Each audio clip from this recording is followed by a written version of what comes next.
Hello guys and welcome to unique study point. आज के इस वीडियो में आपको बताऊंगी कि निर्देशन क्या है या आपके डीएलएड थर्ड सेमेस्टर में जो समावेशी शिक्षा है उसमें आपके कुछ इंपॉर्टेंट पॉइंट्स हैं। निर्देशन क्या होता है, परामर्श क्या होता है, परामर्शदाता कौन होता है, ये सारे कुछ ऐसे टॉपिक है जो बहुत आपके एग्जाम की दृष्टि से महत्वपूर्ण है। तो मैं एक एक करके टॉपिक आपके सारे कवर करूंगी।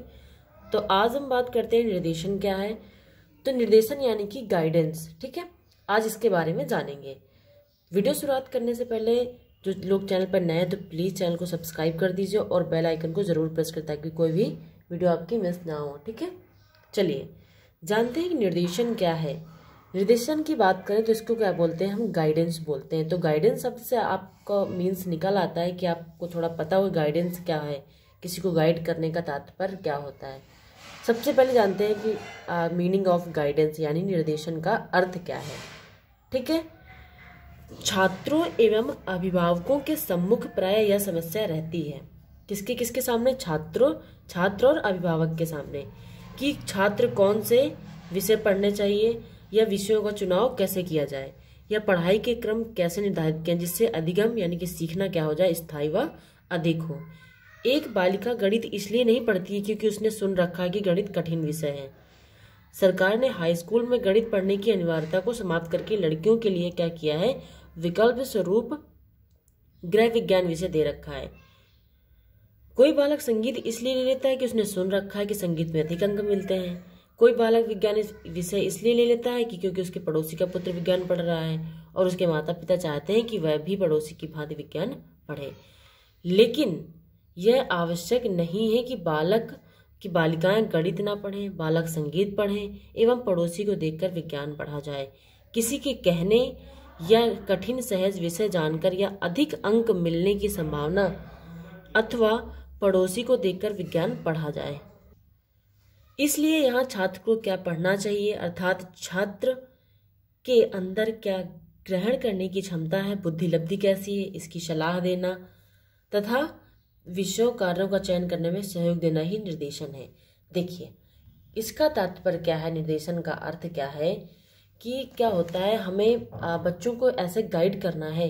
ये नहीं कि बगल वाला बच्चा साइंस पढ़ रहा है तो हम भी अपने बच्चों को साइंस विषय चूज करने को मजबूर करें। ये नहीं कि बगल वाले का लड़का ये पढ़ रहा है तो ये विषय ले लो। हमें इसके अकॉर्डिंग किसी भी विषय का चयन नहीं करवाना है। हमें विषयों का चयन बच्चे की रुचि और बुद्धि लब्धि कैसी है उसका इंटरेस्ट कितना है, इसके अकॉर्डिंग हमें क्या करना है, उसको विषयों को चुनने का देना है, ठीक है। तो यानी कि क्या होता है, उसकी रुचि बुद्धि लब्धि के अनुसार उसकी कितनी क्षमता है, उन सभी को क्या करना चाहिए, ध्यान में रखते हुए हमें बच्चों को गाइड करना चाहिए, ठीक है।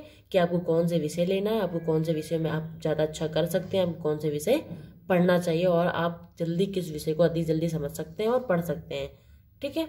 तो यही आपको क्या होता है, गाइडेंस। किसी को गाइड करना कि आपकी कितनी क्षमता है, आपकी जो आपकी रुचि है आपके अंदर, वो आपको किस विषय में अधिक है, आप किस में ज़्यादा अच्छा कर सकते हैं, ठीक है। तो ये आपका क्या हो गया, निर्देशन का अर्थ, ठीक है। आप चाहें तो आप इसका स्क्रीनशॉट ले सकते हैं। अब जानते हैं निर्देशन के उद्देश्य क्या है, यानी कि एम्स फॉर गाइडेंस, ठीक है। शिक्षा में निर्देशन का बहुत महत्व है। बालक कोमल पौधे के समान होते हैं। क्या बालक कैसे होते हैं, कोमल पौधे के समान होते हैं और उनकी अनुकरण की शक्ति अधिक होती है। अनुकरण यानी कि कॉपी करने, देखकर सीखते हैं बहुत जल्दी। यदि शिक्षा में उनकी स्थिति सामान्य रहती है और उन्हें किसी प्रकार का निर्देशन नहीं दिया जाता तो उनका जीवन क्या हो जाता है, वृक्ष समाज उपयोगी नहीं होगा। यानी कि उनकी कोई जो मतलब बालक क्या होते हैं, एक कोमल जो पौधा होता है उसकी तरह होते हैं। उनकी जो देखने की क्षमता होती है, वो शक्ति होती है देखकर सीखने की, वो क्या होती है, बहुत अधिक होती है।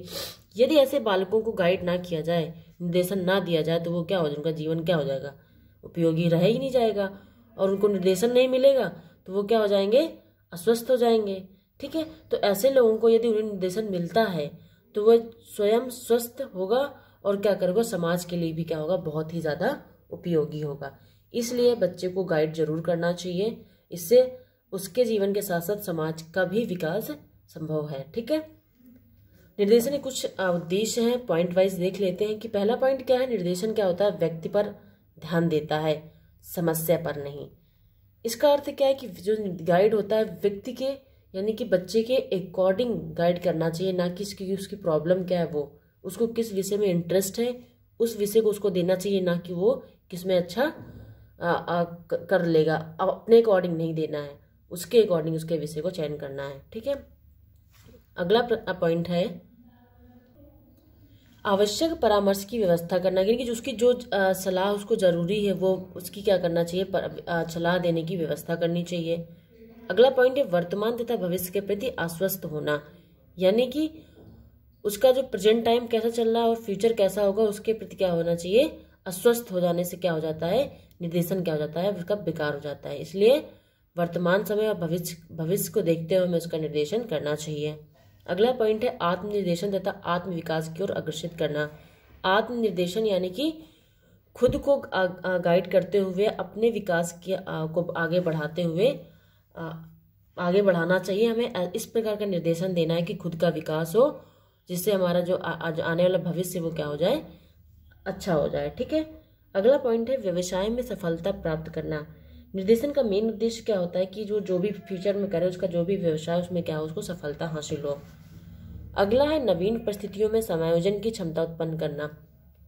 निर्देशन इसलिए दिया जाता है कि जो नई नई परिस्थितियां, कोई कंडीशन आती है उसमें क्या करें, अपने आप को आप एडजस्ट करने की उसके अंदर क्या करना, क्षमता को उत्पन्न करना, ये निर्देशन का मेन उद्देश्य होता है। अगला पॉइंट है योग्यताओं की खोज करना, व्यक्ति की रुचि और अभिरुचि क्या है, इसकी आवश्यकता परिसीमा क्या है, स्वभाव और आदतों के आधार पर चर्चा की जाती है। किसके तहत, निर्देशन के तहत। ठीक है। उसकी वो किस चीज़ में खोज अधिक कर सकता है, उसकी रुचि किस में, अभिरुचि किस में, ये सारी चीज़ों को ध्यान रख के निर्देशन दिया जाता है। अब जान लेते हैं निर्देशन के प्रकार कौन कौन से होते हैं। तो 5 प्रकार के होते हैं। कौन कौन सा, व्यक्तिगत निर्देशन, शैक्षिक निर्देशन, स्वास्थ्य निर्देशन, सामाजिक निर्देशन और व्यवसायिक निर्देशन। ठीक है। तो व्यक्तिगत निर्देशन में क्या होता है, इसमें छात्रों की उसकी समस्याओं का ज्ञान कराया जाता है तथा उन्हें क्या किया जाता है, समुचित निर्देशन देना, यानी कि एक पर्टिकुलर व्यक्तिगत यानी इंडिविजुअल जो वो गाइडेंस होता है। हर एक बच्चे की अलग अलग समस्याएं होती हैं और उस बच्चे की किस विषय में ज़्यादा अधिक रुचि है, उन समस्याओं को, यानी कि जिसमें उसको रुचि तो उसमें समस्या उसकी होगी नहीं है, लेकिन जो विषय उसके इंटरेस्टेड नहीं है उसमें उसकी समस्याओं को क्या किया जाता है, हर एक बच्चे को, पर्टिकुलर बच्चे की जो प्रॉब्लम्स होती हैं उसको क्या किया जाता है, दूर किया जाता है व्यक्तिगत निर्देशन के तहत। अगला पॉइंट है छात्रों के संतुलित विकास में सहायता करना, यानी कि उसकी जो विकास में जो प्रॉब्लम्स आ रही हैं उनको क्या करना, व्यक्तिगत निर्देशन के तहत दूर किया जाता है। अगला पॉइंट है छात्रों के अध्ययन के संबंध में मार्गदर्शन करना, कि जो बच्चे जो भी पढ़ते हैं, जो सीखते हैं, उन पे जो प्रॉब्लम आती है उनको दूर करके उनके भविष्य को क्या करना, मार्गदर्शित करना। अगला है छात्रों को वातावरण में सामंजस्य स्थापित करने में व्यक्तिगत रूप में सहायता करना, यानी कि छात्रों का जो वातावरण में उनको एडजस्ट होने में, सामंजस्य होने में, उनको जो दिक्कत आती है स्थापित करने में, वो हम व्यक्तिगत निर्देशन के तहत उसमें क्या कर सकते हैं, उसको सहायता दे सकते हैं। दूसरा पॉइंट है शैक्षिक निर्देशन। शैक्षिक निर्देशन क्या होता है, इसको हम पॉइंट वाइज जान लेते हैं। शैक्षिक निर्देशन का संबंध क्या होता है, शिक्षा से और अध्ययन से होता है, यानी कि शैक्षिक निर्देशन में हम क्या करते हैं, बच्चों की शिक्षा संबंधी और उसके अध्ययन संबंधित निर्देशन देते हैं। दूसरा पॉइंट है पाठ्य विषयों को चयन करते समय छात्रों का मार्गदर्शन करना, शैक्षिक निर्देशन के अंतर्गत आता है। विद्यालय में प्रवेश के समय छात्रों को आवश्यक और उचित निर्देशन देना, यह भी शैक्षिक निर्देशन के अंतर्गत आता है। अगला पॉइंट है छात्रों को भावी योजना बनाने में सहायता देना, कि फ्यूचर में आपको क्या करना है, उसके अकॉर्डिंग आपको प्लानिंग करनी है, और अन्य उच्च संस्थाओं के संबंध में सूचना देना। अगला है छात्रों को ज्ञानार्जन तथा अध्ययन की विधियां बताना, शैक्षिक निर्देशन के अंतर्गत आता है। छात्रों की पारिवारिक पृष्ठभूमि, शैक्षिक उपलब्धि तथा रुचियों और क्षमताओं की जानकारी प्राप्त कर उन्हें आवश्यकता तथा परिस्थितियों के अनुसार सहायता या मार्गदर्शन करना, क्योंकि जो पारिवारिक पृष्ठभूमि है उसमें आप शैक्षिक उपलब्धि कैसे गेन कर सकते हैं, इसके आपकी जो परिस्थिति है उसके अनुसार क्या करना है, इसमें सहायता करना किसका उद्देश्य होता है, शैक्षिक निर्देशन का उद्देश्य होता है। अगला पॉइंट है स्वास्थ्य निर्देशन क्या होता है। तो स्वास्थ्य निर्देशन का संबंध क्या होता है, छात्रों को स्वस्थ जीवन के महत्व के विषय में बताता है। दूसरा पॉइंट है छात्रों को उत्तम स्वास्थ्य आदतों के विषय में जानकारी देना, कि आप अपने स्वास्थ्य को किस प्रकार अच्छा रख सकते हैं, यह आपके स्वास्थ्य निर्देशन से संबंधित होता है। स्वास्थ्य को हानि पहुंचाने वाली आदतों को छोड़ने के विषय में क्या किया जाता है, स्वास्थ्य निर्देशन के तहत परामर्श दिया जाता है। अगला पॉइंट है छात्रों को प्राथमिक उपचार के विषय में जानकारी कराना और उसका क्या करना, प्रशिक्षण देना, ये सभी चीजें स्वास्थ्य निर्देशन के अंतर्गत सम्मिलित होती हैं। अगला पॉइंट है सामाजिक निर्देशन। सामाजिक निर्देशन में क्या करते हैं, इसमें छात्रों के सामाजिक समायोजन के विषय में आवश्यक परामर्श देना, यानी कि वो समाज में अपने आप को कैसे समायोजित कर सकते हैं, कौन कौन से ऐसे विषय हैं जो अपने आप को वहां पर सामाजिक रूप में समायोजित करने में उनको क्या करें, हेल्पफुल हो, यानी कि उनको क्या करें, सहायता प्रदान करें। ये सब परामर्श किसके तहत दिया जाता है, सामाजिक निर्देशन के तहत। अगला प्रश्न पॉइंट है छात्रों को विभिन्न सामाजिक व्यवहारों के विषय में विभिन्न सूचनाएं प्रदान करना, यानी कि समाज में जो व्यवहार है, यानी कि जो विषय कौन कौन से हैं जो उनकी क्या करती है, उनको सूचनाएं प्रदान करें। कैसी सामाजिक सूचनाएं उनको प्रदान करती हैं, वो किसके अंतर्गत दिया जाता है, सामाजिक निर्देशन के तहत ये सभी चीजों के ज्ञान प्रदान किया जाता है। छात्रों को विद्यालय के सामाजिक जीवन का ज्ञान कराना, कि छात्रों को विद्यालय में आपको जो सामाजिक जीवन आपका कैसा होना चाहिए, इन सभी चीजों के विषय में क्या करना, निर्देशन आपको सामाजिक निर्देशन के तहत दिया जाता है। अगला पॉइंट है विद्यालय में होने वाले विभिन्न कार्यक्रमों के आयोजन का संगठित करने में छात्रों की सहायता करना, कि जो विद्यालय में जो भी कार्यक्रम होते हैं उनका आयोजन करने में आप कैसे आप अपनी सहायता प्रदान कर सकते हैं, आयोजन किस प्रकार करना, ये सभी सामाजिक निर्देशन में निहित होता है। ठीक है। अगला पॉइंट है व्यवसायिक निर्देशन। तो इसमें क्या होता है कि किसी छात्र को व्यक्ति विशेष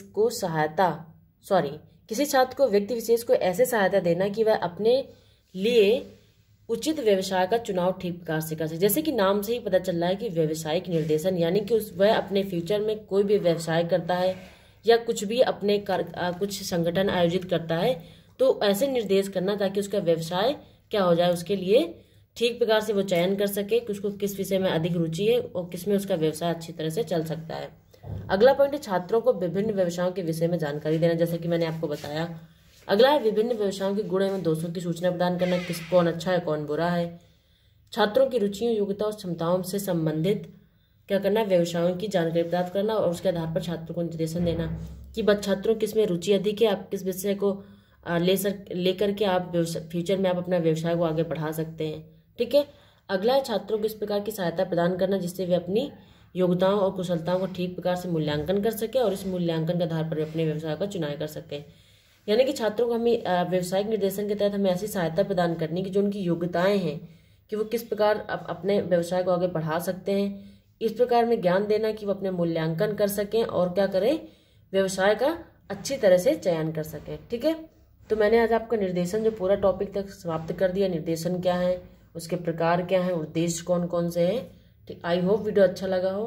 thank you so much for watching this video. Thank you so much.